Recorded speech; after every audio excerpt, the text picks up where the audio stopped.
Hello everyone, आज हम करेंगे क्लास 8th की जो आपकी हिंदी की बुक है उसका चैप्टर नंबर 2 गोरैया। तो उसके जो है पहले हम इंपॉर्टेंट क्वेश्चन आंसर करेंगे 1 मार्क वाले या 3 मार्क्स वाले जो भी बन सकते हैं। उसके बाद उसकी एक वर्कशीट देखेंगे सॉल्यूशन के साथ में। सो स्टार्ट करते हैं। सबसे पहले आपके 1 मार्क वाले क्वेश्चन हैं। कहानी में परिवार के घर को किसके सामान बताया गया है। तो परिवार का जो घर था उसे क्या बोल रहे थे वो कि वो सराय की तरह है। कहानी में पिताजी मजाक में कहते हैं कि उनका घर एक सराय बन गया है जहाँ पक्षी और जानवर मेहमानों की तरह आते जाते हैं। घर के आंगन में कौन सा पेड़ था जहाँ पक्षी आते जाते थे। तो कौन सा था? आम का पेड़ था जहाँ पर तोते, कोए और गोरैया जैसे पक्षी आते हैं। गोरैया ने घोंसला कहाँ बनाया? तो कहाँ बनाया था? पंखे के गोले में। पंखे के गोले में घोंसला बनाया और वहाँ रहने लगी। पिताजी ने गोरैयों को भगाने के लिए क्या नहीं किया? तो कौन सी चीज़ें नहीं की थी? दरवाज़ा खोलने वाला नहीं किया था। पिताजी ने गोरैयों को भगाने के लिए ताली बजाई, लाठी लहराई और कूदे, लेकिन दरवाज़ा खोलने का काम माँ ने किया था ताकि वो अंदर आ सके। मतलब बाकी सारे बंद किए, एक खोला था। नन्ही गोरैयों की आवाज़ कैसी थी? तो वो कैसी थी? चींची की आवाज़। घोंसले से नन्ही गोरैयों की चींची की आवाज़ आती थी जो उनके माँ बाप को बुलाने की आवाज़ थी। कहानी में घर में कौन कौन से जानवरों का जिक्र हुआ है, संक्षेप में बताना है। तो कहानी में घर में कई जानवरों का जिक्र हुआ है, जैसे चूहे जो रात में दौड़ते हैं और बर्तन गिराते हैं, एक बिल्ली जो दूध पीने आती है, चमगादड़ जो शाम को कमरे में उड़ते हैं, कबूतर जो कुटर कू की आवाज़ करते हैं, और छिपकलियाँ, बर्रे और चींटियों की फौज भी। ये सभी घर को जीवंत बनाते हैं। पिताजी का गोरैयों के प्रति व्यवहार शुरू में कैसा था और बाद में कैसे बदल गया? शुरू में पिताजी गोरैयों से परेशान थे और उन्हें भगाने की कोशिश करते थे। वे ताली बजाते, लाठी लहराते और घोंसला तोड़ने की सोचते थे। लेकिन जब उन्होंने घोंसले में नन्ही गोरैयों की चींची सुनी तो उनका मन बदल गया। वे घोंसला तोड़ना बंद कर देते हैं और अंत में गोरैयों को देखकर मुस्कुराते हैं। माँ ने पिताजी का मजाक कैसे उड़ाया? माँ ने पिताजी का मजाक उड़ाते हुए कहा कि वे चूहों को भी नहीं भगा पाए तो गोरैया का क्या भगाएंगे। साथ ही जब पिताजी गोरैयों को भगाने के लिए कूदते और लाठी लहराते थे तो माँ हंसकर कहती थी कि पिताजी का नाचना गोरैयों को पसंद आ रहा है। गोरैया बार बार घर में कैसे लौट आती थी? विस्तार में बताइए।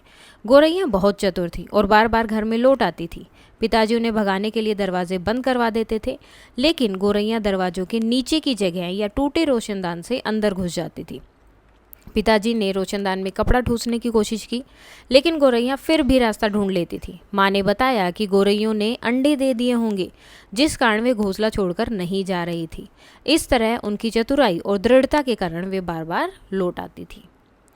कहानी में आम के पेड़ का क्या महत्व है? सो कहानी में आम का पेड़ घर के आंगन में है और इसका महत्व यह है कि यह कई पक्षियों जैसे तोते, कौवे और गोरैया का आश्रय स्थल है, यानी कि वहाँ के रहते हैं।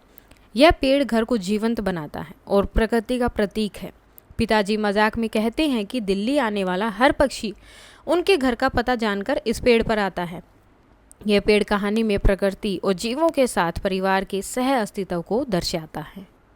कहानी का अंत कैसे खुशहाल होता है? विस्तार में समझाइए। कहानी का अंत खुशहाल होता है क्योंकि पिताजी जो पहले गोरैयों को भगाने की कोशिश करते थे, नन्ही गोरैयों की चींची सुनकर उनका मन बदल जाता है। वे घोंसला तोड़ना बंद कर देते हैं और चुपचाप बैठ जाते हैं। माँ सभी दरवाजे खोल देती है जिससे गोरैयों के माँ बाप अपने बच्चों को खाना खिला सके। अंत में पिताजी गोरैयों को देखकर मुस्कुराते हैं और घर फिर से चहल पहल से भर जाता है। यह दर्शाता है कि परिवार ने गोरैयों को स्वीकार कर लिया है और उनके साथ सह अस्तित्व स्थापित कर लिया। कहानी दो गोरैया से हमें क्या शिक्षा मिलती है? विस्तार से समझाइए।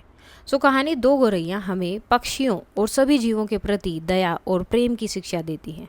शुरू में पिताजी गोरैयों को भगाने की कोशिश करते हैं, लेकिन जब वे नन्ही गोरैयों की आवाज़ सुनते हैं तो उनका मन बदल जाता है। यह दर्शाता है कि जीवों के प्रति संवेदनशीलता और करुणा हमें उनके साथ सह अस्तित्व सिखाती है। कहानी यह भी सिखाती है कि हर जीव को अपने घर से प्यार होता है। जैसे गोरैया अपने घोंसलों से जुड़ी थी, हमें प्रकृति और जीवों के साथ मिलकर रहना चाहिए और उनकी रक्षा करनी चाहिए। यह कहानी हमें पर्यावरण संरक्षण और सभी प्राणियों के प्रति सम्मान का महत्व बताती है। कहानी में पिताजी के चरित्र का विकास कैसे हुआ? उदाहरण के साथ हमें बताना है। कहानी में पिताजी का चरित्र शुरू में गुस्सैल और परेशान दिखाई देता है।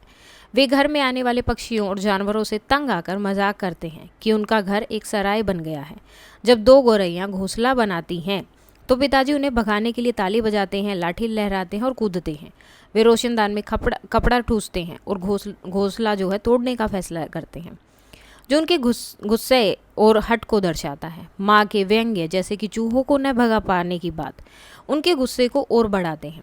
लेकिन जब पिताजी घोंसले में नन्ही गौरैया की चींची सुनते हैं तो उनका मन बदल जाता है। वे लाठी नीचे रख देते हैं और चुपचाप बैठ जाते हैं। अंत में वे गौरैयों को देखकर मुस्कुराते हैं, जो उनकी संवेदनशीलता और दयालुता को दर्शाता है। यह चरित्र विकास दर्शाता है कि क्रोध से करुणा की ओर बढ़ना संभव है जब हम जीवों के प्रति संवेदनशील होते हैं। अब ये थे हमारे इंपॉर्टेंट क्वेश्चन। हम देख लेते हैं अब इसकी वर्कशीट कि क्या क्या क्वेश्चन उसमें बन सकते हैं। अब हम करेंगे वर्कशीट 2 गौरैया। सबसे पहले आते हैं आपके फिल इन द ब्लैंक्स। घर में बहुत सारे क्या आते थे? पक्षी। पिताजी गौरैयों को भगाने की कोशिश करते हैं। पिताजी ने गौरैयों को भगाने के लिए ताली बजाई, लाठी उठाई और सुसु की आवाज़ भी निकाली। माँ ने पिताजी को कहा कि गौरैया अंडे दे चुकी हैं। घर में गौरैयों की आवाज़ संगीत जैसी लग रही थी। अब बताना है सही या गलत। पिताजी गौरैयों को घर से बाहर नहीं निकाल पाए। सही। गौरैयों ने घर में घोंसला बना लिया था। सही। गौरैयों के घोंसले में बच्चे थे। ये भी सही है। उसके बाद में माँ ने पिताजी का मजाक उड़ाया। सही। गौरैया घोंसला बनाने के बाद हमेशा के लिए चली गई, तो ये गलत है क्योंकि वो बार बार वापस आ रही थी। अब आपके 2 कॉलम यहाँ दिए हैं, दोनों को मैच करना है। पिताजी की कोशिश क्या थी? कि लाठी उठाकर भगाने की कोशिश। गौरैया घर में आई, घर में घोंसला बना लिया। माँ का व्यंग्य, पिताजी का मजाक उड़ाया था। घोंसला तोड़ने का प्रयास, तो उनकी धमकी दी। गौरैया ने घर में घोंसला बनाया और चुपचाप बैठ गए। अब 1 वर्ड आंसर्स आपके। पिताजी का घर में आने वाला कौन सा जानवर बार बार परेशान करता था? तो कौन सा था वो? चूहा। गौरैयों का घोंसला कहाँ बना था? तो पंखे की जो गोला होता है उसके अंदर, यहाँ पर। पिताजी ने गौरैया को भगाने के लिए कौन सी चीज़ उठाई थी? लाठी। कहानी का लेखक कौन है? भीष्म साहनी। कहानी में किस चीज़ की ध्वनि ने गौरैयों को भगाया? तो क्या थी? तालियों की। इसके बाद आते हैं आपके क्वेश्चन आंसर। पिताजी गौरैयों को क्यों भगाना चाहते थे? पिताजी गौरैयों को इसलिए भगाना चाहते थे क्योंकि वे घर में घोंसला बना चुकी थी और पिताजी घर में पक्षियों का बसेरा पसंद नहीं करते थे। माँ का पिताजी को लेकर क्या व्यंग्य था? माँ ने व्यंग किया कि पिताजी चूहों को भी नहीं भगा सकते तो गौरैयों को क्या भगाएंगे। पिताजी ने आखिरकार गौरैयों के घोंसले को क्यों नहीं तोड़ा? तो पिताजी ने गौरैयों के घोंसले को इसलिए नहीं तोड़ा क्योंकि उन्होंने घोंसले में 2 नन्ही गौरैयों की आवाज़ सुनी और उनका मन बदल गया। पिताजी और माँ की विचारधारा में क्या अंतर था? पिताजी पक्षियों को भगाना चाहते थे जबकि माँ पक्षियों को घर में रहने देने के समर्थन करती थी और उनका मजाक उड़ाती थी। कहानी में क्या संदेश मिलता है? कहानी से संदेश मिलता है कि हमें सभी जीवों के प्रति दया और सहानुभूति दिखानी चाहिए और उनके अधिकारों का सम्मान करना चाहिए। इसके साथ ही आपकी वर्कशीट हो जाती है कंप्लीट। कोई डाउट है तो आप बता सकते हैं। That's all for today and please like, share and subscribe. Thank you.